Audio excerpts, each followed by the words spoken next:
Assalamualaikum warahmatullahi wabarakatuh. Perkenalkan, nama saya Lilis Aprilia Suryaningsih, Stambuk N1D1 19078. Materi saya tentang kajian wacana adalah analisis wacana kritis model Norman Fairclough. Norman Fairclough lahir pada tanggal 3 April 1941 di Lancaster, Inggris Raya.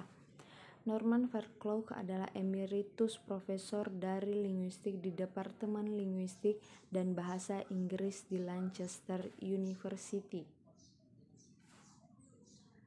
Analisis wacana kritis ini terbagi menjadi 3, yaitu 1. Karakteristik analisis wacana kritis, 2. Analisis kajian wacana kritis model Norman Fairclough, dan 3. Tujuan analisis wacana kritis. 1. Karakteristik analisis wacana kritis terbagi menjadi 4, yaitu 1. Tindakan.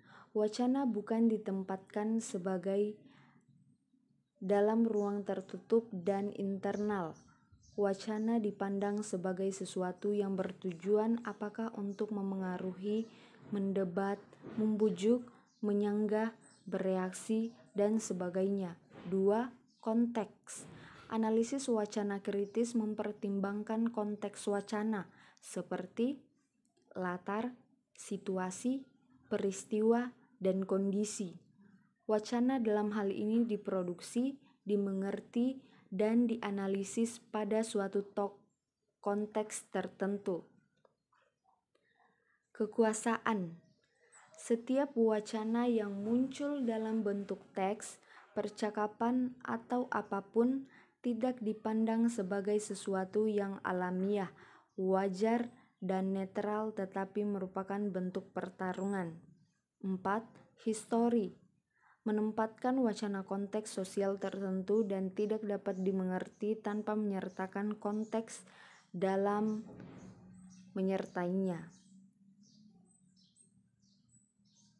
2.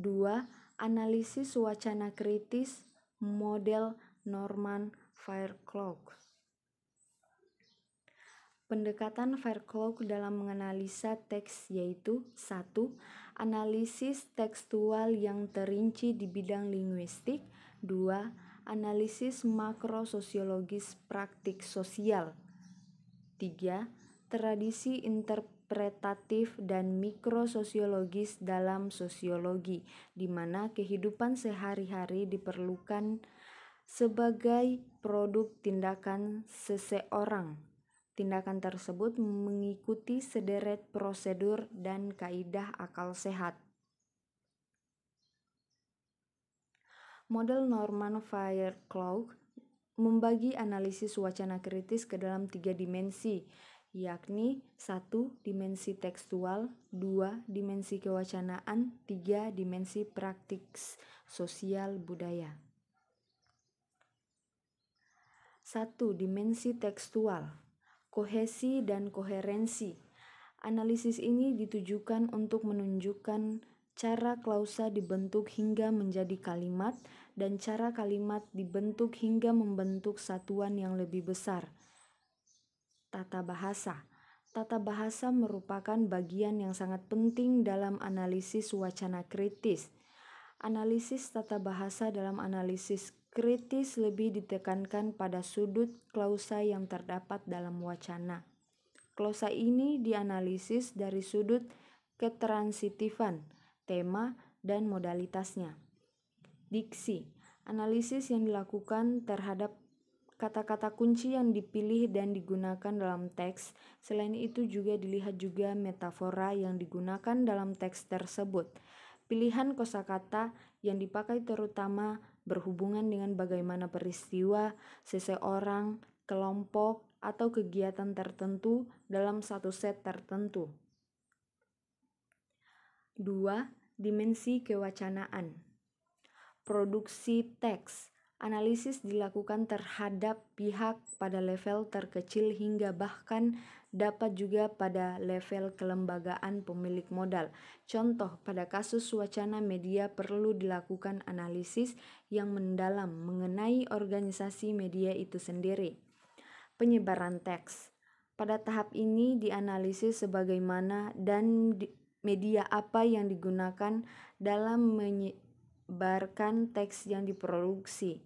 Apakah menggunakan media cetak atau elektronik seperti koran dan lain-lain. Konsumsi teks. Dianalisis pihak-pihak yang menjadi sasaran, penerima, atau pengonsumsi teks. Contoh, pada kasus wacana media perlu dilakukan analisis yang mendalam mengenai siapa saja pengonsumsi media itu sendiri. 3. Dimensi praktik sosial budaya. Situasional. Setiap teks yang lahir pada umumnya lahir pada sebuah kondisi atau suasana khas dan unik, atau dengan kata lain, aspek institusional lebih melihat konteks peristiwa yang terjadi saat berita dimuat. Institusional. Level ini melihat bagaimana persisnya sebuah pengaruh dari institusi organisasi pada praktik ketika sebuah wacana diproduksi. Institusi ini bisa berasal dari kekuatan institusional aparat dan pemerintah, juga bisa dijadikan salah satu hal yang mempengaruhi isi sebuah teks.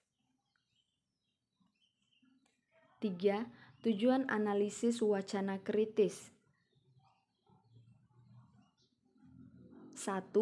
Menjelaskan dimensi linguistik kewacanaan, fenomena sosial dan kultural dan proses perubahan dalam modernitas terkini. 2. Melakukan investasi secara kritis terhadap ketidakadilan yang ada di dalam wacana dan berupaya melakukan perubahan sosial agar kekuasaan yang tidak merata atau menjadi tidak seimbang dapat berubah menjadi relasi yang lebih seimbang. Contoh analisis teks. Aditya menyebut aturan pelanggaran mudik hanya berlaku di kawasan tertentu.